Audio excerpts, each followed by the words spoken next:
Welcome to Interview with a Lockpicker, brought to you by Broke Picks. Prepare to enter the shadows. Picker here decided to hang out a little more with us and talk and discuss lock picking and everything else. At the moment, we're talking about the heat because it's hotter and unbelievable here, and I can't handle Oh it yeah. anymore. And we're at the age that I think we start discussing the humidity and the dry heat. And I'll tell you one other thing is I moved to Alaska for a little while, and I was spending time in Alaska and Hawaii. And in Alaska is actually a desert, but a cold, What? frigid desert. Yeah, Oh, so it's yeah. a Okay. dry Uh-huh. cold up there.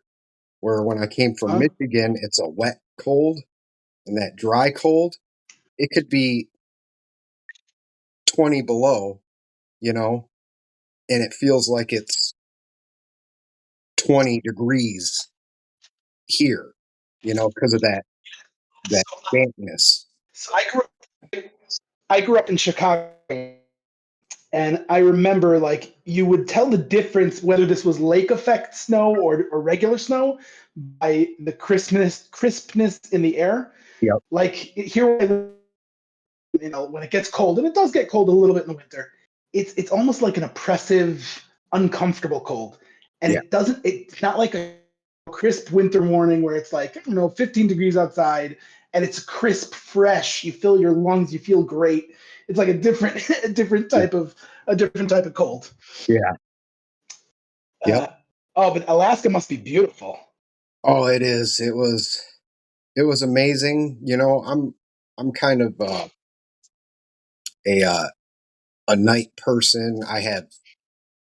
I've dealt with a lot over the years, and I don't sleep that much. And when I do, I sleep for a couple hours here and there, and then I'll crash out for a day because I got a migraine or something after my accident. But I was mostly always a nighttime person. As soon as that sun goes down, I'm up and ready to do stuff for some reason. Ever since I was a kid, and I thought, well, Alaska will be great, dude. There's in the wintertime, it'll be like awesome because there isn't much sunlight. Boy, was I wrong. I was wrong. It affected me more than I ever could imagine. Oh gosh. I mean, one of my dreams is to go up to Alaska and do some salmon fishing. That Yeah. is like since I was a kid, I've always wanted to go salmon fishing up there in those forests and like the streams. That's just gorgeous.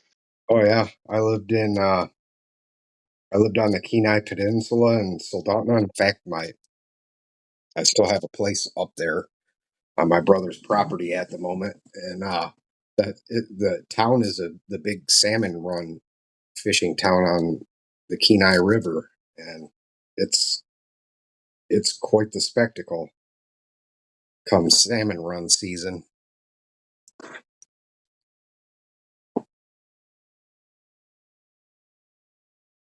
And salmon run season, that you can catch them. Like that's a good time because I know there are times when the salmon aren't particularly edible. Yeah, Like at some point they cease to be fishing. yeah, and now granted, I only lived up there for about maybe 2 years, and I was going between there and Hawaii, and so I didn't have a chance to learn all the ins and outs up there because there you had your when the salmon came in to run up the rivers. That's when everybody got there to start fishing. But like you said, I don't know whether towards the end of that you don't want to catch them or whether it was right at the beginning when they were switching from salt water to fresh water. But yeah, there is a Right. time, and then you got to worry about bears and wolves and um, but don't have to worry about snakes, which is my biggest. I'm terrified of snakes. Uh, I live in Snake Land. The hills are alive with the sound of snakes. Oh, we have Vipers and you name it. Yeah, it's a lot of fun. A lot of fun. So what's your go-to pick? I see you got the Covert Instruments there. What is when you're just frustrated and you're like, if I got to get it done, what is it? The McNally? That is it. The Mick Tickler. You better believe it. That is my go-to pick.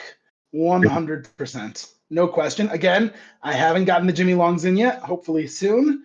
But right now, for the time being, this is my go-to pick. This number one Reaper are my two main picks. Yeah. Okay, those are the ones I keep the most handy. Then after that, so I'll usually go out of my kit and get my my good buddy Greyhound's dog legs, Oh yeah. which I love. Yeah. I helped him out a little bit on the making putting those together. I love them.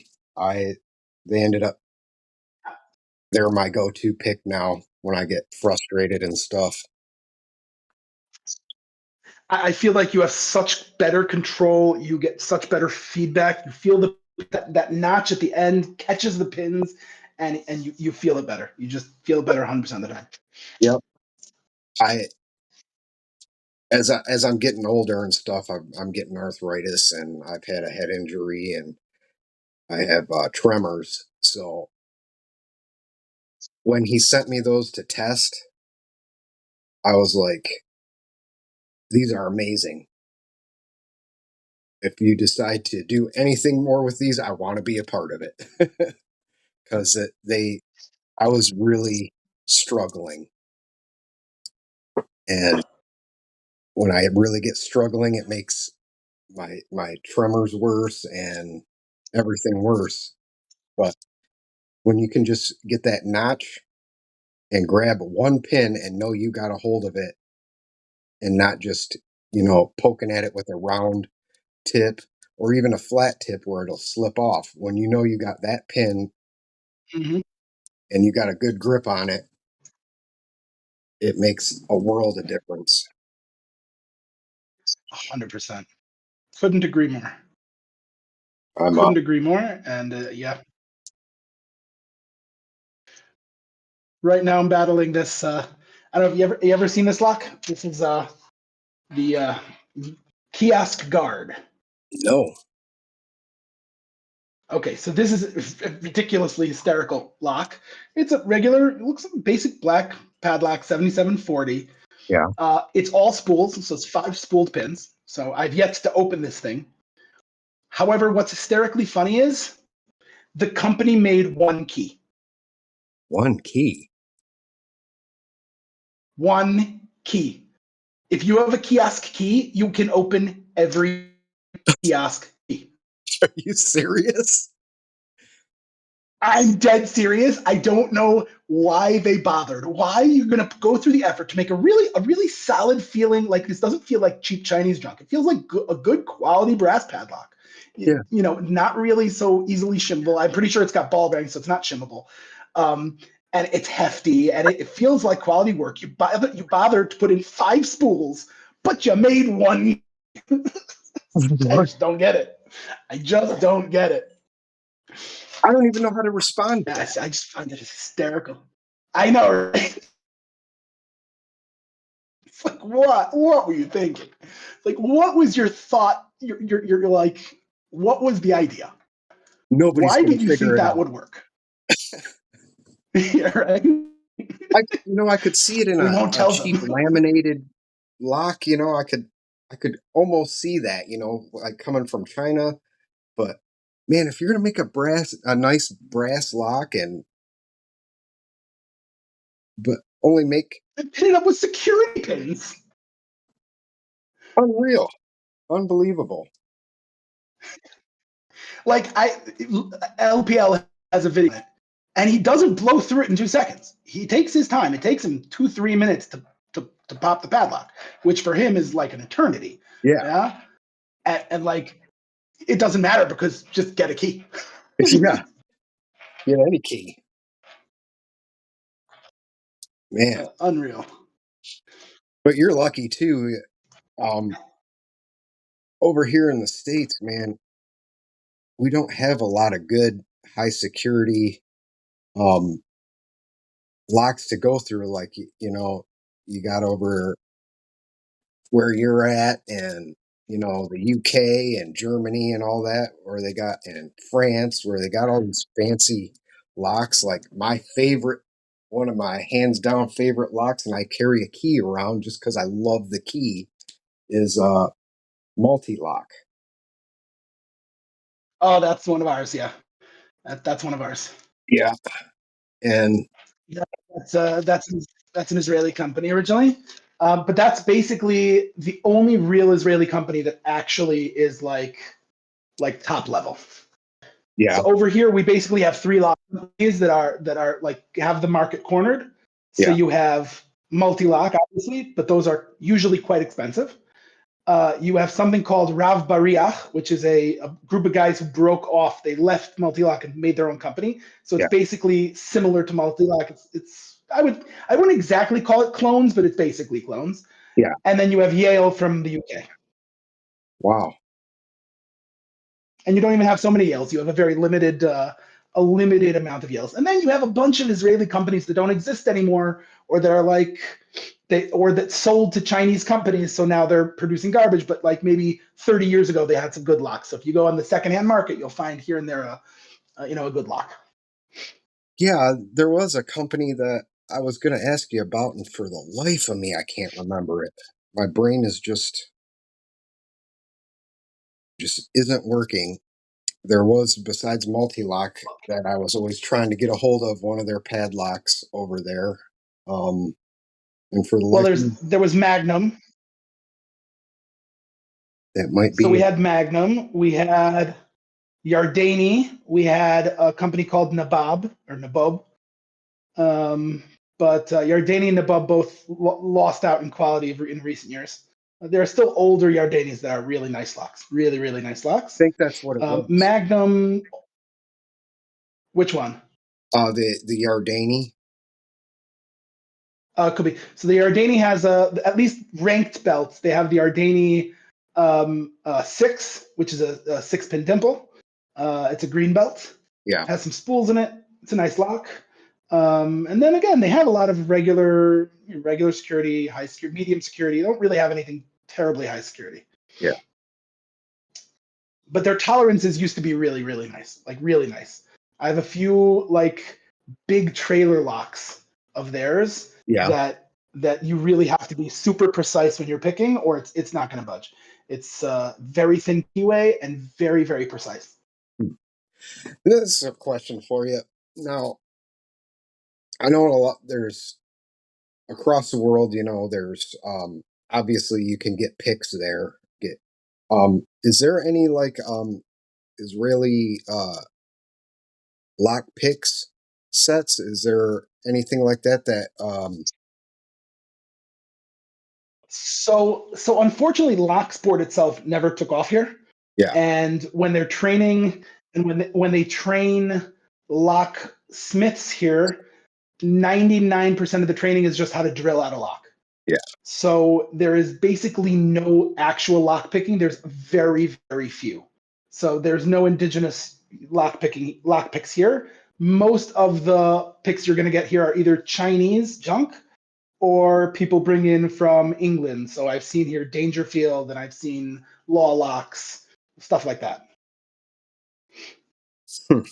I think Dangerfield is English. Correct me if I'm wrong. Could be I'm Yeah, they're English. I forget his name. I used Yeah. to talk to him all the time. That the owner of Dangerfield. But yeah, I wondered that because It's a shame because you know I I used to train. I used to do boxing and kickboxing and mixed martial arts and all that stuff when I was younger. And Krav Maga, a guy down in Detroit way, brought Krav Maga out here, which is an Israeli self defense system, and sure. I trained with him. And and I looked into how they trained and all that kind of stuff, and I was like, I got to thinking this morning when I was waiting to talk to you. I was like, man, they got to have some kind of lockpick set out there for their, but that we just don't know about. So I thought I'd ask you that question. So the Israeli personality is very, very uber practical to the point where anything else in their mind is going to be dumb, Hmm. like incredibly stupid. Like a locksmith looks at you and says, "You're going to waste time picking a lock. Just drill the thing out. Just what are you doing?" 99.9% of locks can be drilled out of a door. You don't need more than that. Finished. So like it's like really not up their alley. They're going to make something really secure Yeah, because that itself is practical. But to get around it, they'll take the destructive means all day. really. Well, Yeah, it makes sense. 100%. It makes sense on the practical because it's get in, get what you need done, and then just after. That's right. And That is the mentality here. That is the mentality here. A locksmith. I've got 15 clients today. I don't have time to sit around and wait. I'm drilling it out. I don't care. They'll buy a new one. Finished. Done. Weiter. Go next. Go. yeah, Done. Not gonna waste a minute thinking about it. It's just a mentality here. That's is what it is. interesting. Makes sense because I like learning about you know just like what you're speaking about there is different mentalities and different perspectives. Perspective is a huge thing in my life as of the last few years when I realized that not everything is from my perspective because I look at something, and just because I'm looking at it this way doesn't mean somebody looking at it from this way isn't seeing something totally different in it. And as sad as it is to say, as a grown man, and finding out I'm a little bit on the spectrum, which I think quite a few of us might be in the Uh, the lockpick. that definitely would make sense. But once it hit me that there's other perspectives on things, I've just went in a deep dive and want to learn everybody's perspective and why they have that perspective, and that just because two people are looking at the same thing, they're not seeing the same thing, and they're not getting it because of their life experiences and things like that. So it's very interesting to me. Well, that's the thing is like everybody is built. They always say is somebody's condition or the way they think nature versus nurture, and the honest truth is it's obviously both. Yeah. That's why no two people are ever going to be the same. So, 100% I agree with you. It's also one of the reasons that I've one of the things you'll see in my videos, and I try and live by this as a rule, is never take yourself too seriously, Yeah. because people who stick to their take themselves a little bit too seriously, you're never going to see other people's perspectives. You're never going to be interact with people who are different than you, because it's got to be you're very tunnel vision. So I'm very, very much of the never take yourself too seriously. Most of the time I poke fun at myself. Part of my humor is self-deprecating. It's Yeah. first of all, it makes other people comfortable around you. Yeah. That's just in general. People feel like you're somebody who's open enough to look at themselves in a critical lens, so they're not going to feel judged by you. Um, and honestly, it opens your own perspective to other people. Yeah. Because you're not clinging to yourself too much. Yeah. I had to learn that over the years. I took myself very seriously for a while. Like I do have quite a sense of humor, but I took my personal self very seriously, and it was part of just how I grew up and the life I led. I I, ca- I had to, because it could show a sign of weakness. And then Mhm. when I realized you can't take yourself too seriously because you're missing so much of the world, so much of everything else. And I don't know. I agree with you 100%.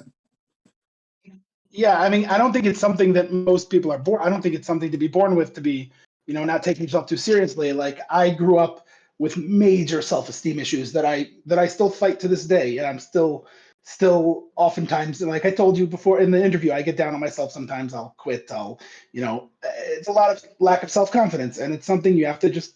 That's part of it. You just have to train yourself. Figure yourself out and stop taking yourself so seriously, and that also helps your self-esteem, and it's all connected one way or the other. Yep. Yeah, and I'm glad you say that too, because that's another thing. That's why, like on my channel, I haven't been doing a lot of picking and stuff lately. I've been kind of dealing with some things here. I'm gonna get back into it and do more videos like that too. But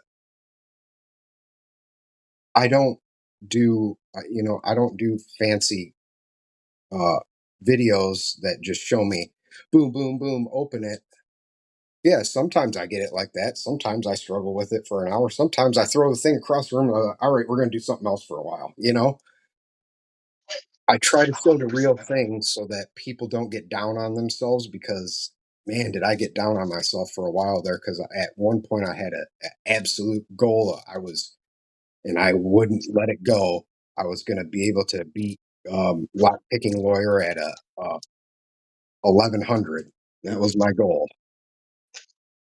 And yeah, Yeah. I just I try and make my videos as just straight humor half the time, making fun of myself, talking in silly voices, like yeah, take it seriously. It's just like it's yeah. yeah. And I love that. It's just the I way it really do. I love it. Like we were talking about earlier, it gives us that place that you can feel comfortable and have a place that isn't so dark. 100%. And it's actually funny because people have told me, like, don't ever look in your YouTube comments ever. Like, just don't check your comments. I've literally I now have something like between my shorts and my long videos, I have something like 80 videos now. Yeah. I've had one comment that was like how dare you do this? You're teaching people how to break into people's houses. It was like one comment, and it was so like, dude, that's ridiculous. Like, it's like, thanks, but yeah, no, it's fine. Keep doing you, buddy. Yeah. Like, other than that, every comment has been just either very involved in what we're doing or just very encouraging and nice and fun. Yep. I've had a couple of bad ones over the years. Um, you know, but it's just people, bad people come across your stuff and they just want to be evil because of something wrong with them. And like you said, Yeah, besides like one person I had like follow me for quite a few months and uh saying terrible things, and I just I blew it off. I realized that I can't take it to heart that somebody else has a problem, because I don't put anything out there to try to take away from somebody else. I've had my disagreements and arguments with people over the years, but I don't truly wish anybody bad. There's just some people you get along with, some people you don't, but I try to make mine a happy place, and I think you do too. And that's another reason I was excited to talk to yeah, you because yeah. I definitely try to make my page funny. I mean, I guess some of it's at the expense of Master Lock, but there's some fruit are hang too low. What can I say? yeah, it's and they put themselves there. They really it's like they Can I ask. can I just ask this? And I know this is the question. Like, why put your best cylinder in this? Why? Why? Answer me this, please. It boggles my mind. I can't figure it out either, because that is literally their best cylinder, hands I mean, down. yeah, outside of the fabled 19, like which you can't find anywhere. So, Yeah. Oh man, I had a whole 2 full cases, never been opened, boxes of 19s when I bought into a retired locksmith company out of Detroit. That was it was Solomon Locksmith. They had a locksmith company there in Detroit for 100 years, and it got all the way down holy. to the son. He was the last one. His dad got in a bad car wreck and passed away, and then it was just left to him and their and 100 years they had stuff in there that made me cry when I had to walk away, because had gotten in some trouble and ended up in jail and had to rethink my life and things like that. So I lost out on being a partner in that. But 100 years of safes, Crazy. everything. Basically, a lock sporter's dream. Oh, it was. I went in there and it was like opening, they like open the box and it's like, oh, and the light comes out. Light shines out, golden light. Yeah. And I was like, I'm not worthy, you know. But what was funny is, his whole family was locksmiths for 100 years, and I was like, oh my God, you got Medico everything from the beginning of when they started selling it till now. Oh yeah, key cutters, everything for it. And he goes, yeah, they're unpickable. I was like, are you sure about that? He's like, yeah. I was like, I'll pick one right now for Well, you. He's like, it's unpickable. actually, one of the saddest stories I ever had since I got into Locksport. I was back home visiting my folks in the suburbs of Chicago, and went into my local neighborhood locksmith, who I didn't even know existed when I was growing up. But Yeah. who's looking for a locksmith when you're a kid, in high school? So I go in there, and whether he helped me out, he was sweet enough to give me some cylinders. I was looking around. He had some old American lock stuff, master, of course. Mm-hmm. And then he was working in the back, and he let me come see. He was disassembling Medicos by the dozen, but he was destroying them. He was drilling them out. Shit. Because I'm like, can I buy some of you, please? He's like, no, I don't resell high security cylinders. Sorry, it's my rule. So he just pulled out the pins, the sidebars, and drilled them out, destroyed them, and threw them in garbage. Oh. I was like sackcloth and ashes, for taking out a Jewish term. Like, oh, what are you doing? Oh my God. You can resell each one of those for like $100. Right? Not only that, I don't have that one. Yeah, I don't have any of those. Are you kidding me? And he's just like, I imagine like Green Tools, like standing there and crying. Yeah. Yeah, I got one of his cutaways. Oh, he's the master. Yeah, he is. He is the cutaway king. He is just unbelievable. Also, a tremendously sweet guy. Yeah. Just a sweetie pie. Yeah, I need to get a hold of him. I'm trying to get back into the loop. I've been out of the loop for a little bit, and then Lockpicker 1969, needed to step down and wanted me to take over, because I feel this is very important.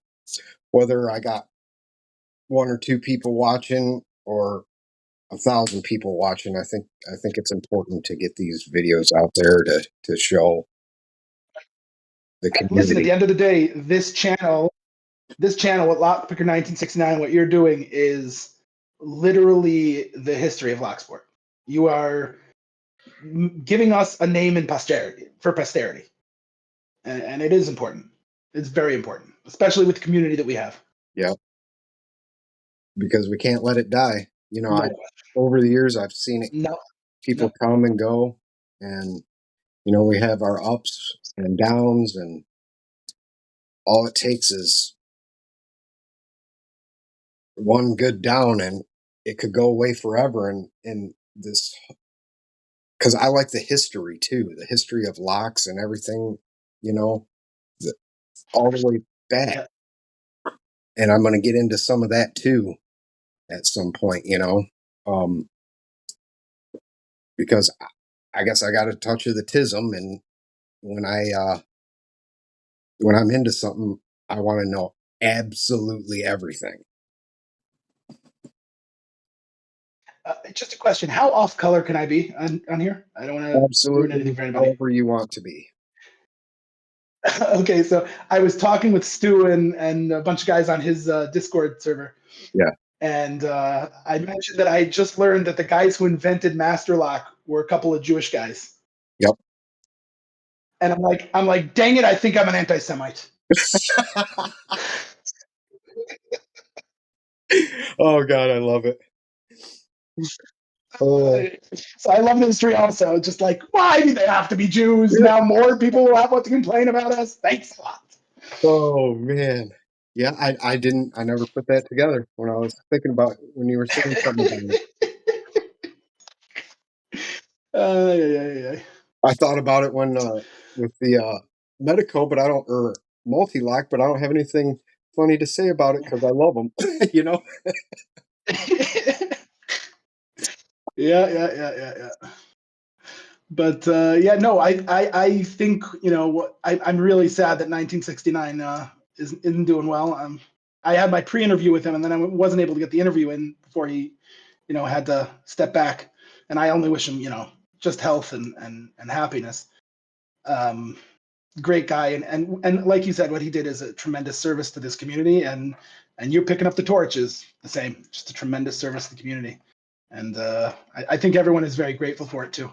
It would have been a shame. Would have been a shame if this disappeared.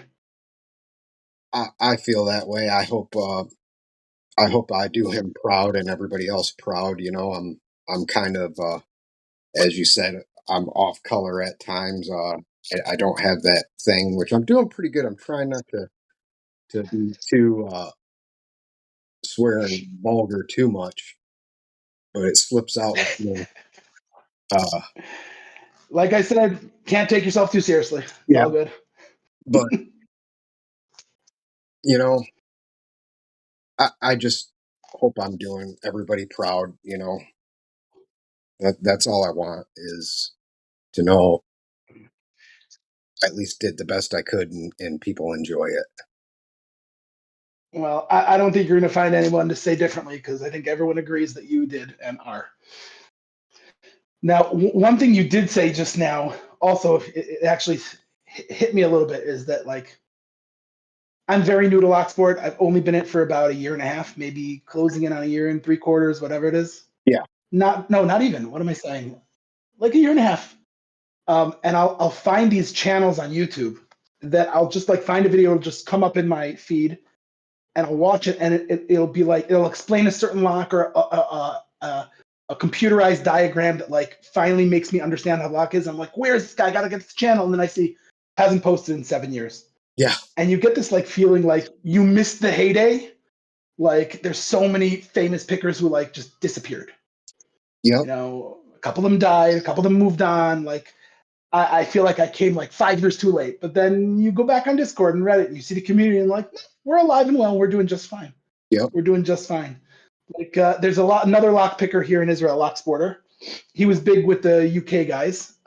He even had a YouTube channel, and now he has this absolutely insane collection of locks. I've never seen anything like it, and he's selling it because he's done. He moved on. He's finished. Like it gave a twang in my heart. Like I just missed it. yeah, But you turn on Reddit, you turn on Discord, and there's still a live, vibrant community of good people yep, and fun people and good people to be around. and very talented people. You know, Oh my gosh.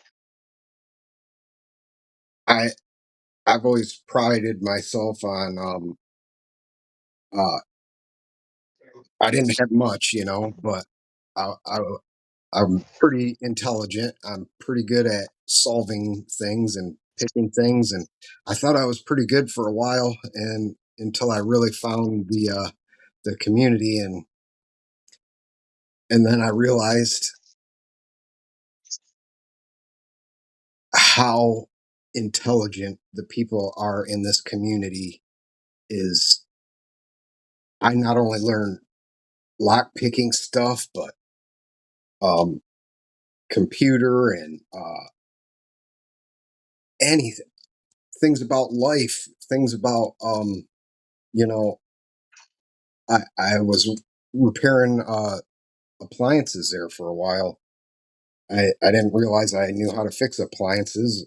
Apparently, I'm an idiot savant at it and was pretty good at it. But one of the lock pickers on here is Skip, and he retired out as a HVAC appliance repairman, and man, he helped me out, and it's just amazing. And Yeah, I needed recently. Recently, my father-in-law unfortunately passed away, and I was trying to find a picture to, my wife was down about it, so I wanted to. Obviously, her father passed away, and I wanted to find a picture of him, and I couldn't find a picture of just him. So I found a picture of him and somebody else, and I asked on one of the dog pound, can anyone help me with graphics? I don't know how to do it. And I'm trying to remember who helped me. Oh, it was Noki. Noki, who is, recently joined up the community. yeah, He's like, yeah, send it to me and see what I can do. And he made this beautiful picture for me that I was able to give my wife, and it really, uplifted her. And it's just like, guys everyone is willing to share everything. yeah, and they're so talented. It's just, oh my gosh, it's ridiculous. I just sent out. I don't know if you heard about the Multi-Lock 700. It's the newest multi-lock. So as of last that I checked, it's still only available here in Israel. Mm. Now, one of the cool things about it is it has a magnetic key. Yeah. Oh, So it's a 5-pin pin-in-pin with spools, and then 2 magnets that come from the bottom of the cylinder that block the cylinder. You have to pull them up so they don't block the turn of the cylinder. uh-huh. But they're different polarities also. The magnets apparently spin within the key. Oh, So it's like whole thread. So I bought. So Nightmare wanted me to do a group buy for people. So I went out. I picked up a ton of them. I sent them out to America. And guys were struggling with them, and people eventually picked it. It got the side picks. He yeah, had the thing open in 45 minutes or an hour. God, they're so flipping talented. It's ridiculous. yeah. It's like I can't even. I don't even know how to approach a pin-in-pin, let alone start throwing in spools and magnets and like side picks. He looks at it and the thing opens. Yeah, you just like think that's how that's done. You're like, Yeah. what the? I mean, there's locks I've struggled for months and close to years on, to really actually say that I pick it? Yeah, a couple times here and there, but a lot of the time I was just struggling with it. And then there's guys like that, side picks, Jesus, that just make me feel like, And again, like he's super talented, but I'm sure he's also had his struggles with it over time, But yeah, he's brilliant. He's amazing, and of course, like everyone else, super down to earth, super helpful, super there for everybody. hmm, Totally down to earth guy. yep, It's just like one after the other. Like I told you, I'm a broken record about this community. yep. And the thing is, too, which I find so absolutely fascinating, is like some people just, you know, like dimple locks. There's people that just dimple locks are their thing, where, Yep. and then there's people that's just, um, pin tumbler locks. There's people that are just bypass and raking, and you know, uh, and they're so good at. I mean, there's a guy who just opened up an entire Reddit Discord you know, a whole Discord server that mostly is dealing with wafer locks. Yeah, Most pickers completely disregard wafer locks, but you see what he has to say about how they were designed and the different kinds of wafer lock, and it's a rabbit hole. absolutely fascinating. I just fell down that rabbit hole about 3 hours ago. Funny you mentioned that. Yeah, I'm also on that subreddit, and he's now doing a whole challenge for people to go and study wafer locks. And I'm just figuring out when I'm going to have time for it, but I definitely want to try. Yeah. Like, it's finally, after all this time, I finally opened the lock. Yes. And we got it on camera. Because I'll tell you what, there is a thing. There are locks that are not going to open on camera for you. You can open it 1,000 times in a day. Turn that camera on, it ain't going to open. I have locks that I have opened time and again and again and again and again. I turn on my thing to make one of my dumb YouTube shorts, and it just won't open. What the heck? 2 seconds ago, you were open 2 seconds. Yep. Yep. It's a real thing. It's camera shy, and it likes to make a jerk out of you. I had a That's right. And I was trying to make a video on just a master lock number 3, you know, just trying to give some basics for somebody who asked. And I would sit there and just do open it, and I'm like, how do I want to go around this? I open it over and over and over and over and over and over again. Close it back up, set it down, I press record, and I start my whole little thing, and I pick it up, and I'm like, all right, stop recording, start again. And I'm like, I could not get a Master Lock 3 open. I got so furious. I went outside and I threw it across the yard. I was like, you have got to be kidding Well, me. I'm not gonna lie. They probably make better throwing objects than they do locks, but Yep. Yep. I don't know if you've seen my videos, but I just did a video maybe 3 weeks ago on a Master Lock gun lock. Oh, I did see that. Yeah, It was a Master Lock trigger lock. It was old. I found it in some corner here in Israel. Very rare to find such a thing. You know, I installed it on my pistol. I didn't pick it because I didn't want to get in trouble with, rule number 2 with anybody. So, I took it off before I picked it. But I'm kidding you not when I say I put a rake in there and it opened in 1 second flat. Mm-hmm. That's terrible. And then I picked it in 3 seconds flat. That is terrifying. Yeah. And did you go through and just start sticking random things in there? Try that.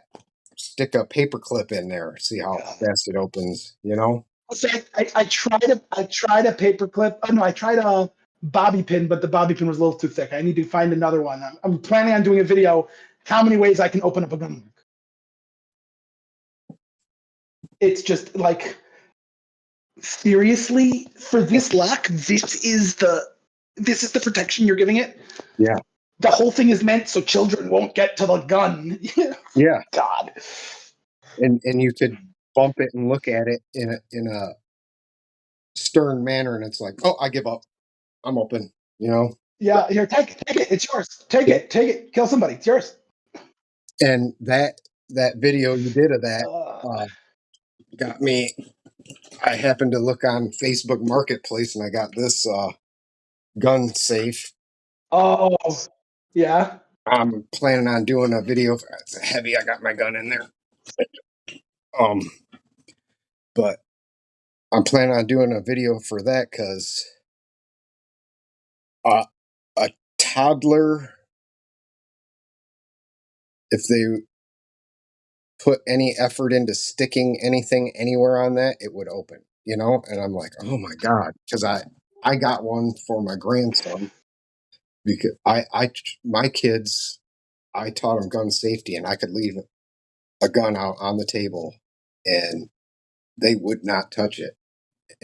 But my grandson, that's the only real gun safety is is to show kids what a gun means and what it can do, and that is you teach them to respect guns. That's the only way that the only real safety is the finger. Mm-hmm. This is the best safety on a gun.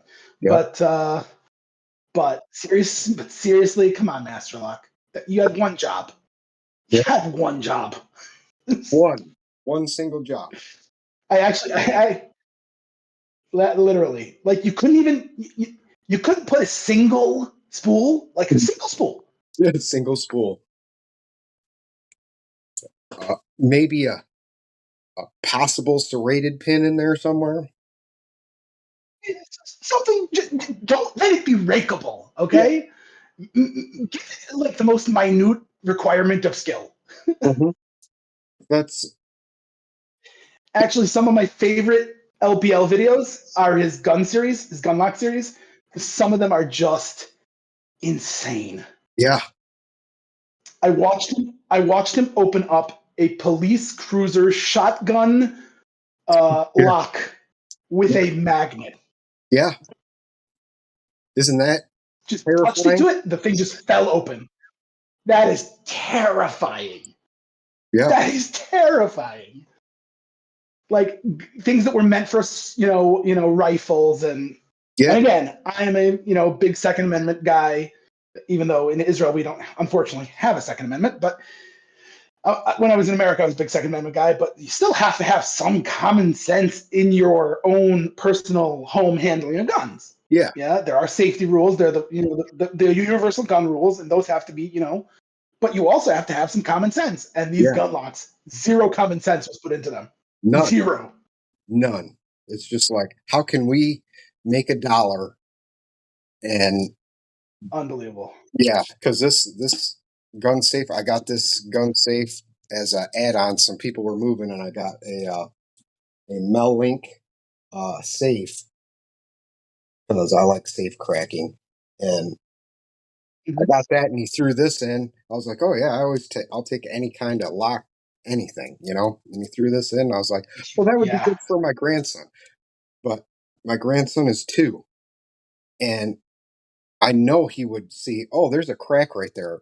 I'm going to stick something in there. And if he sticks anything in there, it's just going to go boop. That's ridiculous. It's just ridiculous. Yeah. I actually wanted to get a thing going where everyone in the community would just post a video popping like 3 or 4 Master Locks and say, like, Master Lock, please, and like tag Master Lock. Yeah. Somebody's like, yeah, that won't do anything. It will just make them continue to make money. Yep, that and then they'll send you a cease and desist, like they did. Right. You're like, we're gonna sue you. What are you gonna sue me for? I don't have nothing. They really did that? You want your crack? They sent a cease and desist to Lockpicking Lawyer? Oh yeah, yeah. I did not know. Yeah, him and Bosnian Bill. Serious? Yeah. That's nuts. Well, what was their response? I can't remember. Well, a lockpicking lawyer is obviously a lawyer. He was like, I think they tried. Everything they're doing is fair use, and you're allowed to give a review on other people's products. That's legal. Yep. And the review is showing people the good points and the bad points. And if you don't show the bad points, it isn't a review, It's a and if Master Lock would put in some good points, they would show it. Yeah. Yep. And at one time back when the 19 came out and stuff like that, their tolerances were better and things like that, but it just went further downhill. And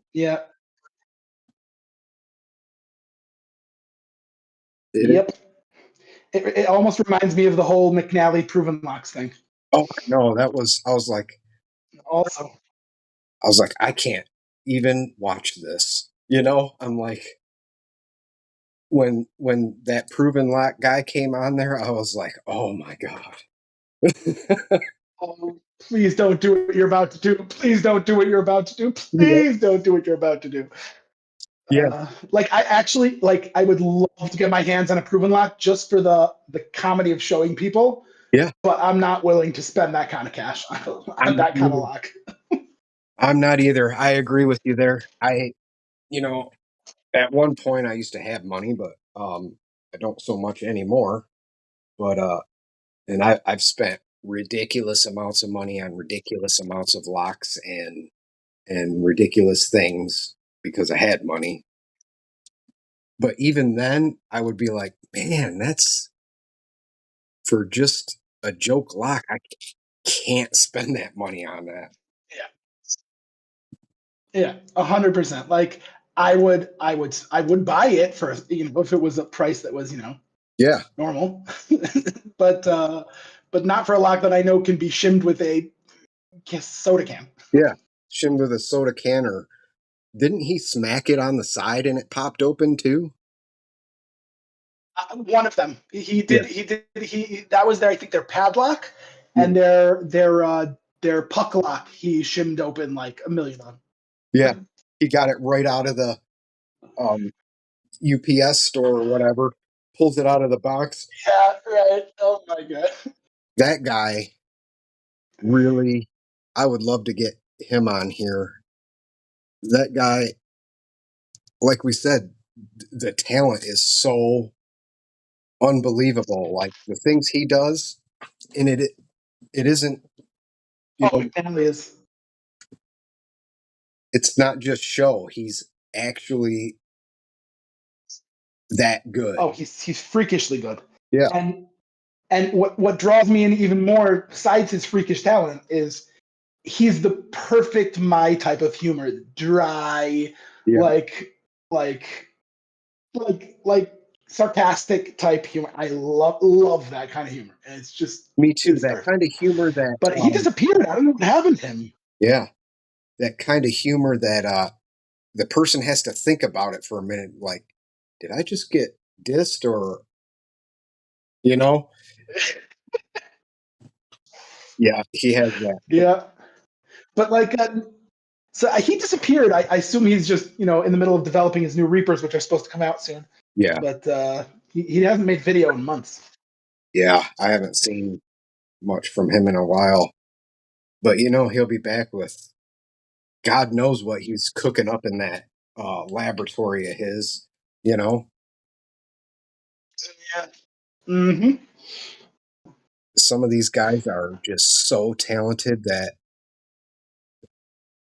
for somebody I started like late 1989, I got my first lock pick set somewhere in that area. And on and off all these years, to think I've been doing it that long and practicing and I'm not even kidding, it's probably closer to over 50 grand or more I've put into over the years. Holy All cow. different kinds of locks and safes and pick sets. I've had every pick set you could ever think of. And then I've lost it in divorces and everything and had to rebuild it. And I've had collections you wouldn't believe and lost it. And I thought, I could compete at some high level. I was thinking in my head at one point, I was like, I got to be in at least the top 10 or even top 5. And then you look at that guy and I'm like a toddler. I'm like, the talent is Yeah. so Tell me about it. amazing, so amazing.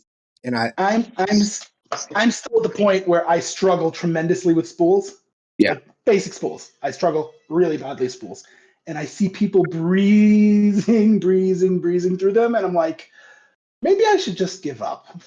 no, And I'm like, no, stop taking yourself too seriously. yep, Just get back to it. they're hard. They are hard. Where you're at right now Yeah. is hard. I'm not even going to lie to you Mm-hmm. because at that green belt Yep. level in there, learning the spools and the serrated pins and that first real step into high security, it is hard and it's going to take you a little while. But once you get it and you start popping them and you get that, it's all in the tension, you know? Once you get that real feel for the Mhm. tension and you get good at it, oh my god, it's the best feeling in the world. It's like better than anything. When I finally got it, I, it's so amazing, and you'll get there. And you know, you'll just have to listen to a couple different guys. You know, there's more than one way to skin a cat. You know, the I 100%. do it a little different than everybody else, and other people do it a little different. Check out the videos, try it. You know, it's all about the feeling and the tension. You know, the most important thing in life Actually, one of the interesting things.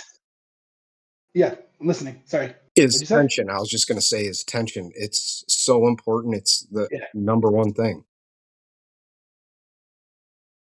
So one of the things I just realized is that I almost unconsciously will, while I'm trying to pick a very bound key pin, I will accidentally add more pressure without even thinking about it. Mhm. Like you have to have absolute control of your conscious effort on your tension. Mhm. If you're not thinking about it, you're probably putting too much tension accidentally. Yep. Absolutely. And you Uh, gotta learn, the like other thing I've started, oh, I was just gonna say the other thing I started to learn was, yeah, oh, I was just gonna say, like the Americans, I have to use feather light tension, and then with my these are my favorite to learn, um, the, spools and stuff. It's the, 6835s, the master locks. They look like the I little think I button, may have. Could be I have one of those. I'm not sure. I've never tried one. but in those, I gotta use us more tension. And then there's people who use heavy tension on Mhm. Americans and less tension on that. You got to find which person you are, and it takes time. But once you get it, it's the accomplishment, the feeling is unbelievable. So one of the other things I found recently that I think was really holding me back for a long time is, and I don't think I'm particularly special in this. I have a feeling there's quite a few of what I'm about to say in the community is I'm super ADD. Hmm. So my ability to sit in one spot for a long time is challenging. Hmm. So I realized sometimes you just have to be patient. You're not actually doing anything wrong. You just need more time to open the lock. Hmm. Like I Absolutely. found that I was giving up too early. I got a D9, a gold D9, Yeah. which I was like, oh, I'm never gonna be able to pick this thing. This thing's a brown belt. Forget it. I played around with it and I realized I wasn't getting where, so I gave up. And then I went back and Nightmare, encouraged me. He's like, just take it easy. Just keep trying.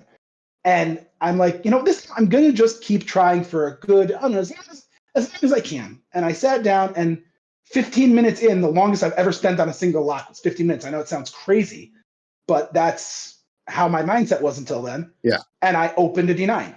I was in shock. I Yep. was in absolute shock. Sometimes the process takes time. Yep. You have to give it the time it deserves. Yep. And trust the process. That's the other thing is people give up on the Yeah. process. They don't realize you got to keep repeating the process until it pops. And sometimes you got to do it over and over and over and over again. And it's like that with literally everything in life. And Yep, it's a good lesson to learn. Is just like trust the process, put in the effort, and don't give up. There's just no point in giving up. You gain nothing by giving up. exactly.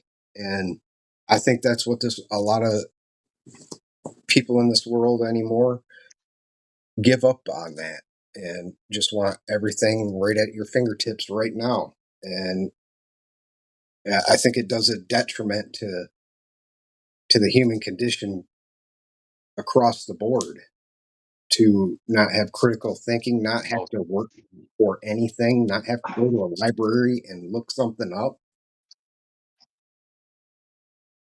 100%. That is the that is the the downside to technology is that things have become so instantaneous, people have lost the ability to be patient. Yep. You know, when I was growing up, when I was in high school, they used to say that kids' attention spans has only gone as much as the commercial break, Yeah. like between commercial breaks, however long the TV episode goes. And since then, like there is no attention span anymore because I don't like this short within the first 2.5 seconds. I'm scrolling. Yep. I'm just scrolling up to the next thing. Like the attention span is just gone. And Gone. it's rotting our brains, and I'm Oh, guilty no of it as question. No question. everybody else, and I work hard to try to not do that, but I fall down the doom scrolling and all that. But I've always been I I didn't do good in school, but it was because I was bored. I went to college when I was 14 years old. You know, I wasn't Holy cow. That's crazy. I wasn't unintelligent. I wasn't interested in that stuff. You weren't challenged. Yeah, I wasn't challenged. Now you put a challenge in front of me, you put a lock in front 100%. of me, you put you know, uh, physics theory in front of me, you put anything like that in front of me, something that's challenging and I'm interested in, I'm going gung ho and I'm going to do whatever it takes. I've totally forgot where I was going with that. But yeah, 100%. 100%. It's actually one of the catch-22s about education. Again, I used to be an educator. I used to be, a teacher. yeah, But there's an old Jewish saying, a religious saying that you have to, when you're teaching a kid, you can't teach everyone in the same way because everyone is different. You have to teach the kid in his way. yeah. And the problem with modern schooling is there isn't room for that No, because we're trying to teach 20, 30 kids in a classroom. You can't cater it to each individual kid, and it's a big problem. It's a big problem. it is, and it's a disservice because all it is it's McDonald's, just a stamp, stamp, stamp, Yeah, stamp. And exactly. when you can't keep going with that stamp, Exactly. you got to lower the standards. You know, my mom, when she was in school, you know, part of the curriculum was learning some Latin and things like that. And my grandparents, Sure. they had to learn Latin and things like that. They were doing stuff that was in uh, university level stuff in middle school. And now we got people graduating that can't even read, you know? Yeah, it's crazy. It's crazy. It's sad. It's tremendously sad because people don't even realize what they're missing out on. Yeah. Um, and not just that. Even the kids who succeed in school, they go on to university and they don't actually get an education. They just get whatever it is they're teaching in universities these days, and I'm not sure you could call it an education. Yeah. I would venture to guess, and I'm confident enough to say that I don't think I'm wrong, is that a person can get a better education being an apprentice, any one of the trades, go be a electrician. You're going to learn a heck of a lot more than a lot of people learn in paying $80,000 of tuition to college. Yep. I agree 100%. You know, I find those free college courses. I got all kinds of certificates from MIT and Harvard and all those because they give free courses out, on physics, on Mm-hmm. mathematics, on law, on things like that, and you can earn a certificate. And I went through and everything I was interested in. I tried to get as many as I could, but once I started doing some of the digging into that specific subject, I was like, why are you even this is useless. The things you're teaching and having me memorize instead of,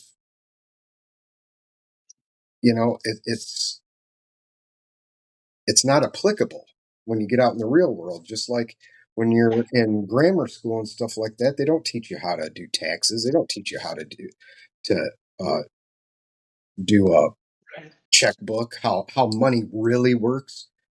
99% of the people in the world don't know how money actually works, you know? And It's yeah, 100%. Some of the most intelligent people, and I don't necessarily mean highest IQ, but the most knowledgeable people who were able to function in the world on a high level were plumbers and electricians. And my grandfather was an electrician. Like he was a soldier in World War II in the American Army. He was an electrician his whole life. He never really went and got a high level degree anywhere. He was one of the smartest people I know, one of the most intelligent people I know, yeah, worldly knowledgeable people. and has wisdom, the Yeah, life real experience wisdom. and wisdom. And Hmm. you have to learn that from other people that have been out there, not a teacher who's teaching you a theoretical view of something, a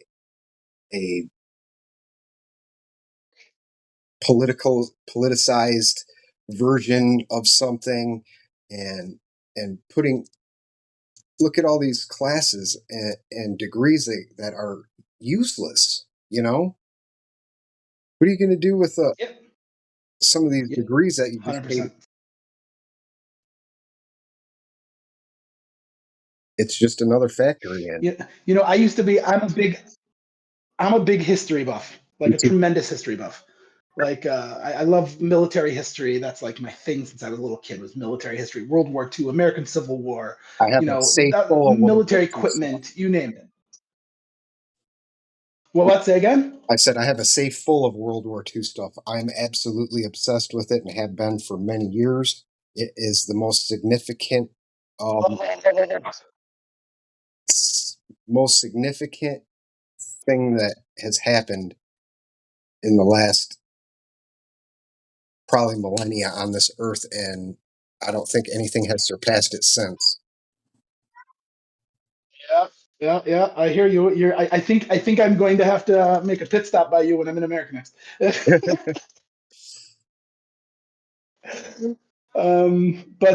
But the honest truth is, when I was in high school and I was, contemplating going into, history. History is very important, and I'm not belittling history in any way, shape, or form. I love history. Me too. As a job, you're limited. You could be a history professor. What else can you do? There isn't terribly large amounts. So like if some people it works for people who have a certain a bookish people who can sit and read, and so it is very useful for society to have people like that, Yeah. but not everyone is cut out for that, No. and most people aren't cut out for that, and they can gain so much more by just being an apprentice and having somebody teach them from knowledge and experience, Hmm. and that has become a concept that is looked down upon, It is, and it's sad like because, literally looked down upon. and It reminds me when Mike Rowe was starting to do his dirty jobs when I was in high school. yep. And the sad thing is, And like he was saying, like, yeah, oh, the sad thing is about it is people think that the trades and things like that are just ditch diggers and construction workers and stuff. No, you can apprentice as an engineer. I was an apprentice engineer. You can apprentice as an accountant, as a um, you can start off working for a lawyer as a paralegal, as you know. It isn't just that, and what they teach in school is vastly different from what the real world is and what you're actually going to learn and do when you get out. but I'll even say this. Let's say you have a guy who's a ditch digger. Yeah. Hmm. He goes, he works hard, he comes home, he brings home, supports his family, that there's nothing more honorable than that. No, there's not. So like society has just has strayed to a certain extent. Yep, they've bowed to the And almighty like dollar, and mhm. And like I was remembering from this Mike Rowe guy from when I was in high school, he had a show called Dirty Jobs. Yeah. I'm not up to date in common TV parlance anymore. I don't really have a TV even, but you know, I remember him saying something like, "There are tens of thousands of jobs that are critical to American society that simply don't have applicants because Mhm. no one's willing to do them." Yep. Because it's not glitzy and fancy and what people would consider honorable. Yeah. And that's a shame because those are jobs that, sure, they might be dirty and, some of them might even be quite gross, but you can learn from them. You can grow from them. You can be knowledgeable in them. It's important. It is. It's very important. It's what keeps society going. And if you become good at what you do, then you can progress at that. You start off as a ditch digger, maybe you become a machine operator, start running dozers and stuff. Then you move up to maybe architecture, land surveying, and things like that. Or engineering. Yeah. Yeah, 100%. I follow this guy on YouTube. He's called the Fat Electrician. I don't know if you ever heard of him. Yep. He's hysterical. He's one of my, the guy I don't think has a college education. If it is, it's not very high college education. Yeah. The guy is one of the most brilliant researchers I've ever seen. Yeah.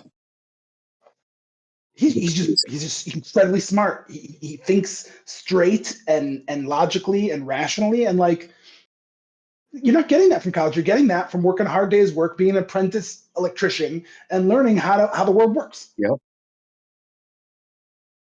Absolutely, 100%.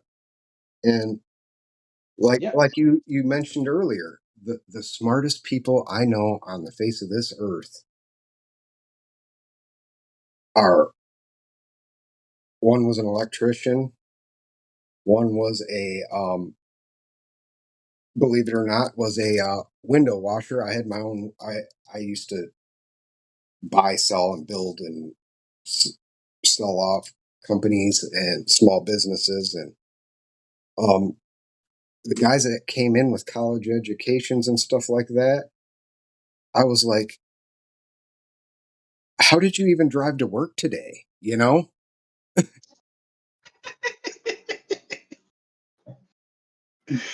It's fortunate they don't need a tape recorder to tell them to breathe in and out. Exactly. I was going to say that. And they would come in with just this, I got a MBA in business. And I'm like, well, you're pretty terrible at it. I got a GED and a bunch of certificates from universities and welding certificates and all that, and you don't have the slightest idea what you're doing, and you just spent $80,000 on an MBA, and yeah. And again, I don't want anyone to get the idea that I'm coming down on people who are learning important things, people who become experts in their field of education. Like I said, you need history professors. Yeah. You need people who know, I mean, not everything. There are some things that are really worthless, but look, I'm not somebody who works with my hands. I'm a rabbi. My day is spent over religious books. Okay. Yeah. I'm a religious, I sit and read the Talmud for most of the day. Mm-hmm. And then I also work, but it's, it's rabbinical work, but everyone needs to know that there's something for you out there. Mm-hmm. And you just can't let yourself get boxed in by what society has told you is the only way. Yeah. Because there is no such thing as an only way. No, there's not. Everyone has their own way. And also, I don't want anyone to get, I'm not trying to say any, weird, woke, liberal stuff. Again, I'm not being political in any way. Everyone has their own way of looking at the world. Everyone is an individual, and everyone can find their way to succeed. There's no one who can't succeed. It's not a thing. Yeah. You just can't let yourself get boxed in. People fail because they get boxed in by society. And people got to realize too that it's okay to fail. You know how many things I've failed at in life? 100%. I've failed more than I've succeeded. But I kept going, you know? Not that I'm Also, sitting pretty, but one of the wisest things I ever heard was from an older gentleman.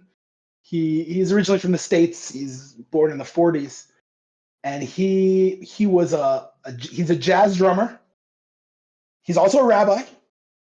He's also been a handyman over the course of his life, and he's been worked with electric and all these things. And he told me a life lesson when I was 18, 19. He said, people get confused and think that doing something hard, that hard means bad. mm-hmm.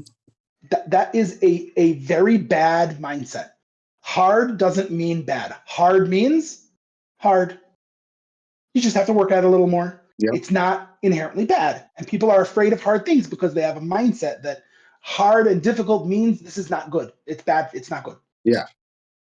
And it sounds so simple, but if you really think about it, it's a really deep psychological the level of indictment of our society. Yeah, it goes down so many levels.